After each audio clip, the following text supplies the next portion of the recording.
Are you finding yourself in a hurry to make a blanket? I just stumbled on a trick that works up so fast, making a crochet blanket in no time. Hey guys, I cannot believe how fast I whipped up this blanket using 5 strands of yarn at once. Like, it came together so fast, I actually had to double check to see if I missed a step. If you've ever wanted to make a cozy blanket without it turning into a 6-month-long project, you're gonna love this trick. One big challenge is the yarn itself. Like bulky yarns, they can be awkward to manage, especially at first and when you're a newer crocheter. Bulkier yarns, they can wear out your hands and your wrists as you're yanking and pulling, which is not very fun when you just want to chill out, binge watch a show, and relax, right? But here's the fun twist. Instead of using one jumbo yarn, I held 5 regular yarn strands together. Yep, I said it. 5 at the same time. Not only does it work up super fast, but it also is easier on your hands and it gives the most delicious, thick and squishy texture. You're gonna wanna just wrap yourself up in this immediately. I ended up using yarn that I had in my yarn stash. This process actually works for a fantastic stash buster project. You are able to clean out a lot of yarn pretty quickly. Yes, by crocheting with 5 strands at once, this project becomes a yarn eater. But you have to ask yourself, what's more important? How much yarn you're using or how fast you're making this blanket?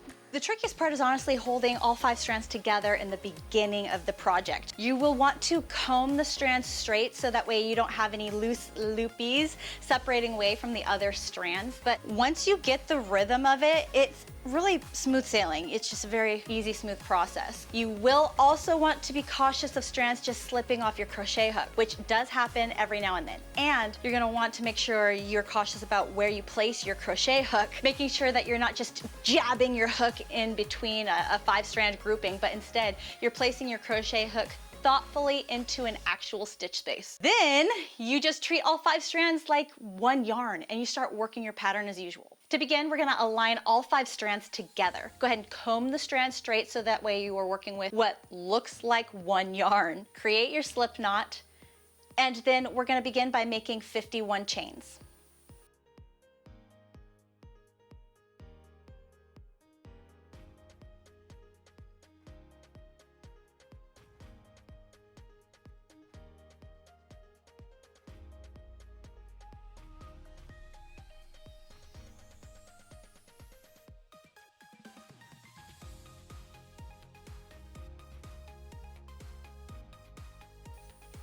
For row 1, we're gonna half double crochet in the 3rd chain from our crochet hook.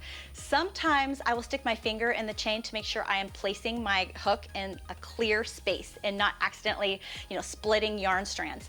The skipped 2 loops do count as your first half double crochet stitch.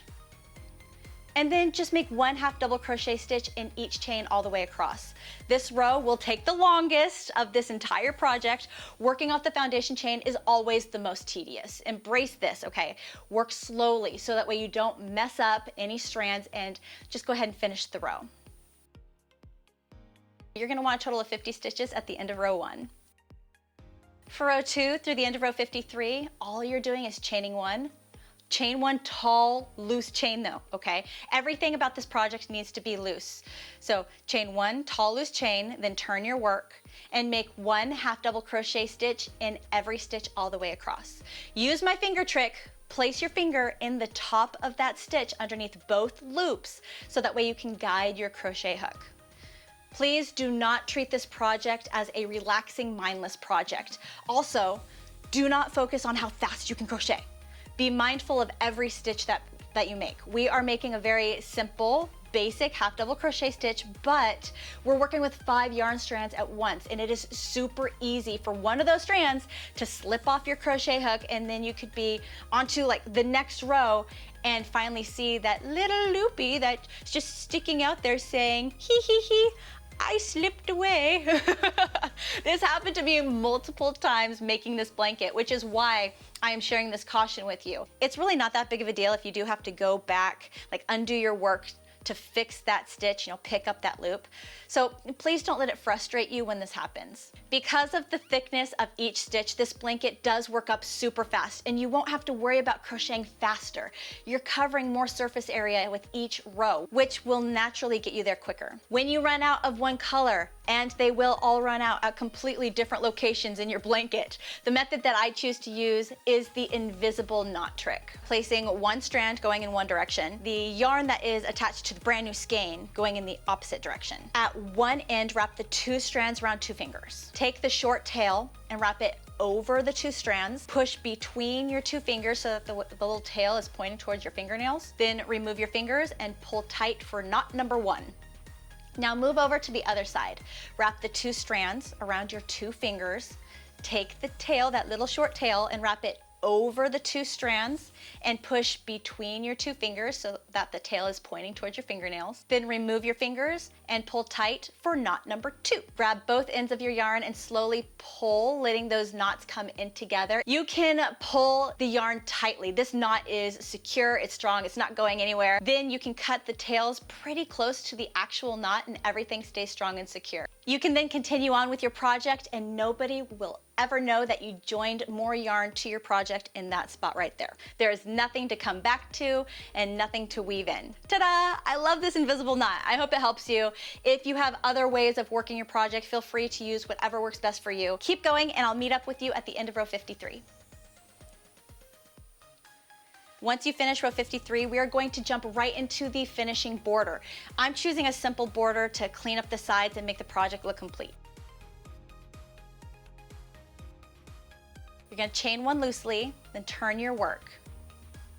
Make 1 single crochet stitch in every stitch. I'll meet up with you in corner number 1 to show you how to work the corners and how to work the side of your blanket.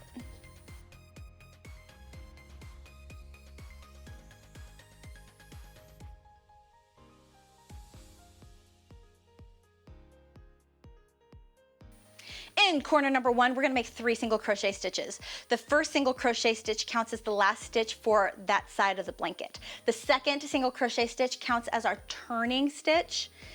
And then our third single crochet stitch counts as stitch number 1 for the next side of the blanket.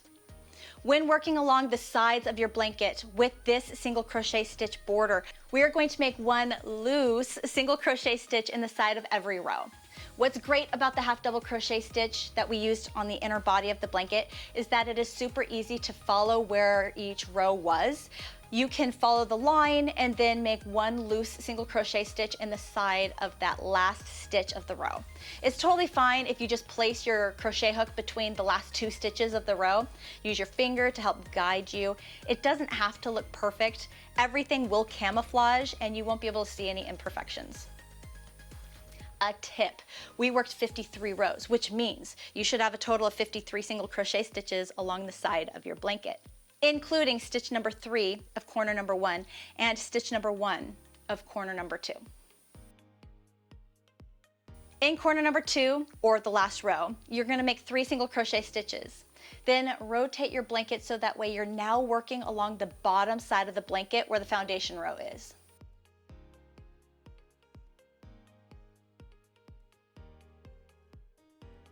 We do not want to work the other side of the foundation row chain. That will look weird and it'll mismatch. So to make the blanket border mesh well with the blanket, we're going to work our single crochet stitch border between the stitches of row 1.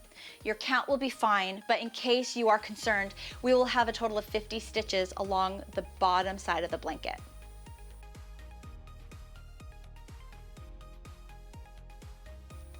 Corner number 3 is worked again with 3 single crochet stitches, and then just go ahead and rotate your blanket. Working side number 4 of our blanket, we're going to work it the same way we did side number 2. 1 single crochet stitch in the side of every row. But if you're having a hard time spotting where to place your crochet hook, just keep in mind to follow the row as best you can and know that the side of the blanket should have a total of 53 stitches. In corner number 4, we will only be making 2 single crochet stitches because there is already 1 single crochet stitch in this spot, the very first single crochet stitch that we made for our border. Make your 2 single crochet stitches in this corner, then slip stitch into the top of the very first single crochet stitch to close the border.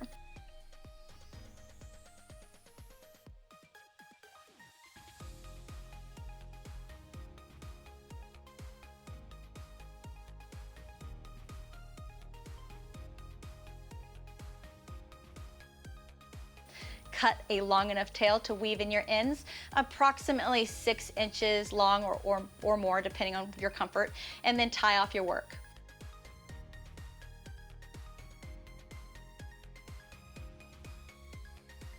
Weave in both of your tails with your large yarn needle.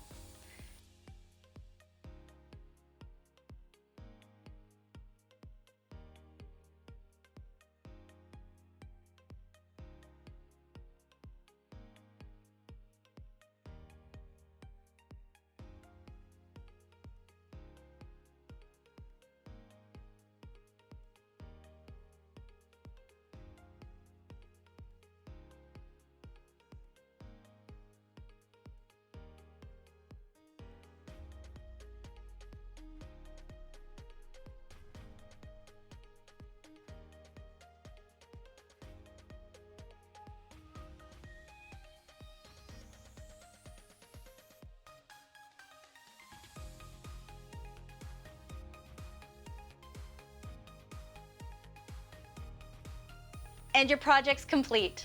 I hope you love it, and I hope that you had fun. The finished result. It's chunky, it's cozy. If you've never tried crocheting with multiple strands, I highly recommend that you give it a try. Once you start, it's kind of addicting though. I'm already planning another one using neutral colors instead, or even playing with one with different textured yarns together. Ooh, the possibilities, they're endless and they're so much fun. So what do you think?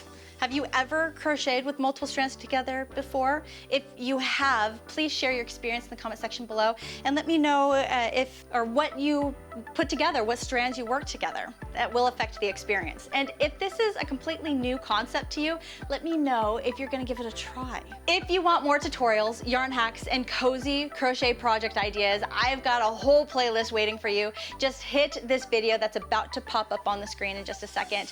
I hope you guys have the best day. Thank you so much for spending time with me, and I will see you in the next video.